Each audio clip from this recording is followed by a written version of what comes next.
This is Jake Wallace, and I'm here to explain my decision tree for the game this week. Um, Alright, so let me explain the setting.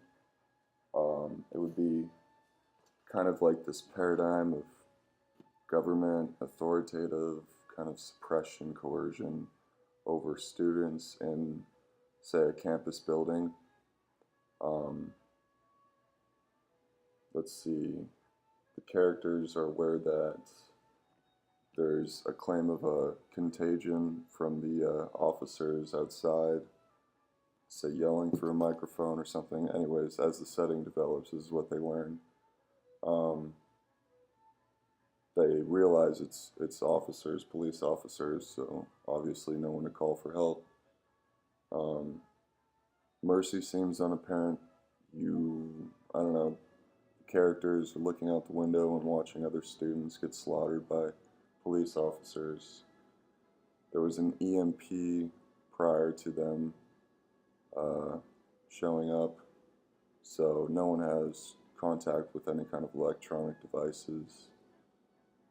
Um, Authority figures are commanding that everyone get out through megaphones. Um, let's see, the whole classroom say that the main character is in, that you'll be making decisions under.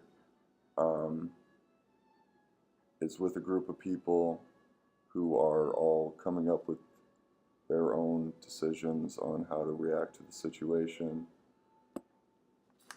Let's see.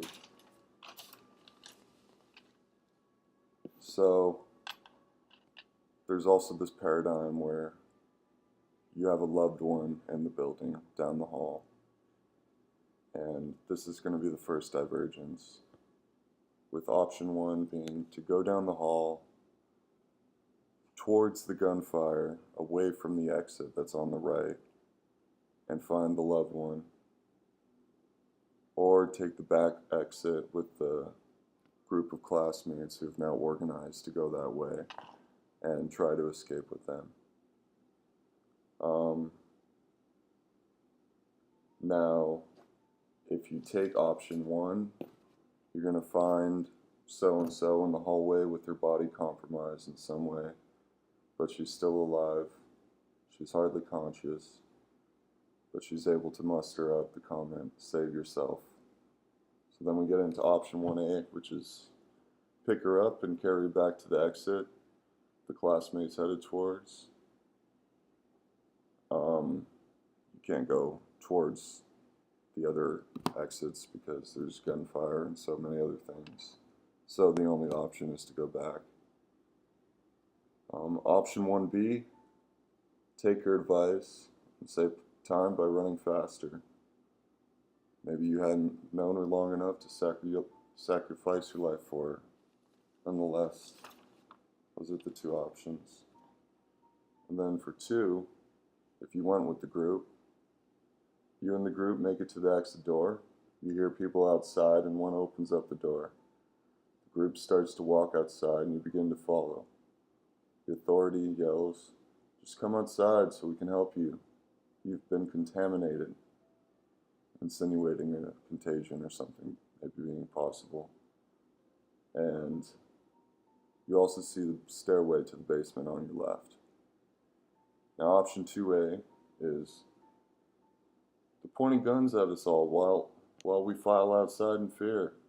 They are police though, so they must really have a good reason for doing this. I'll follow my classmates outside so we can be processed through this and obey those who are in command. And obviously they know what's going on.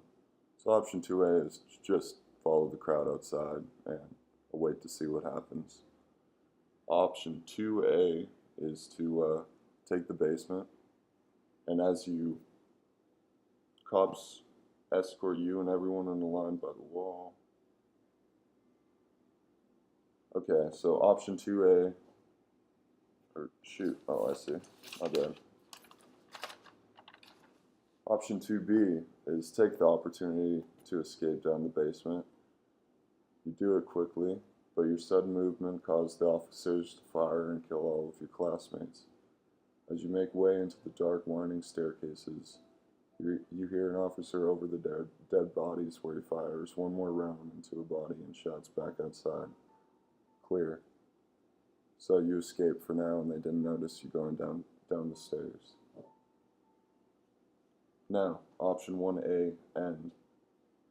So, you pick her up, and you begin to carry her to the other direction. You hear the sounds of officers behind you and coughing to the right of you. Exploded debris is hunched over one of your professors you hated, and he failed you last year.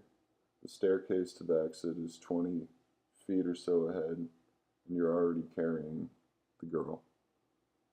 So, option 1A, end, is go right into the room and save the professor as well as your girlfriend. You begin to lift up the debris, and your professor gets out. Then he gives you a warm moment of gratitude, and flashbangs come in. You get tackled and shot as you see those you love die anyway. I'm sorry, it's a sad paradigm. I don't mean to be so grim. Okay. Then option 1A and B is you rush for the exit with your girlfriend and you ditch the professor. Right before the door, you're shot in the leg and your girlfriend dies on your back. You have a brief moment of grief, anxiety, fear, and lump down the staircase. Upon making it downstairs, you're killed by the guy who's checking the dead classmates. So as he came up to make sure that the classmates were dead, the guy yelled clear. He sees you coming down and is startled and shoots you. Option 1B, and you run towards the exit where you hear your professor cough. You can either keep running to save time or try to save him. So option 1B and A. You pick up debris, save him, hear his words of gratitude. He says we can escape through the air shaft. He's older, and you're more limber. So you push him up the shaft, but then the door comes crashing in and you're shot in the chest. The frame fades out with you laying on the ground and watching your professor escape unnoticed through the air shaft. Boom. Okay, so option 1B and B. You run past the professor and make it downstairs. Classmates walk past you with their hands up. One looks over and acknowledges your presence. A police officer notices his attention shifts, thus he shouts, "Hey, come out here." You have a moment of panic and decide to run for the basement, but you're shot from the officers who were on your trail. Die anyway, right? Option 2A and B. So you have a decision between demanding an answer / more reasoning for what's happening.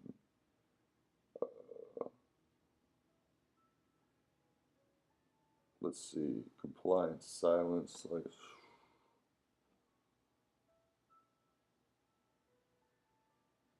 So this would be, oh, I see. That's, okay, so option B, and you run towards the exit where you hear your professor cough. You can either keep him running or, sorry folks.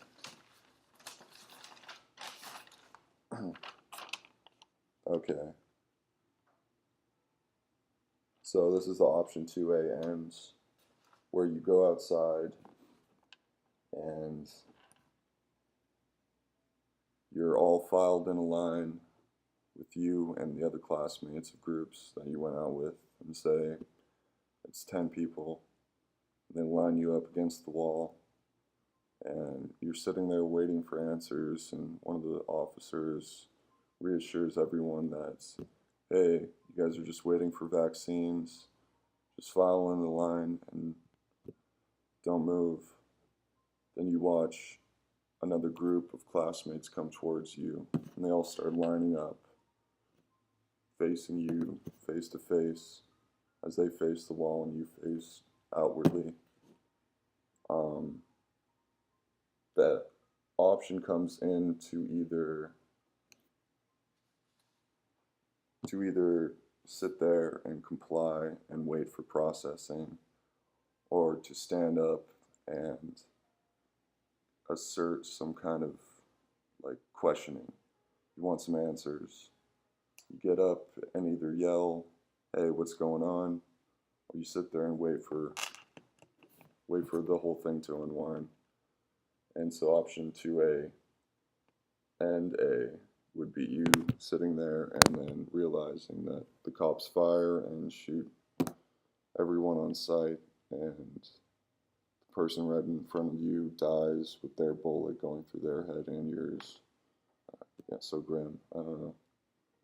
And then from there, the other option is to stand up and try and be a hero for the truth.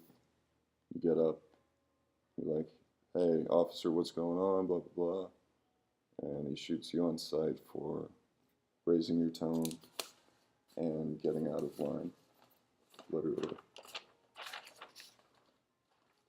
Now, this is the option 2B, and you make your way down the basement staircase / hallways.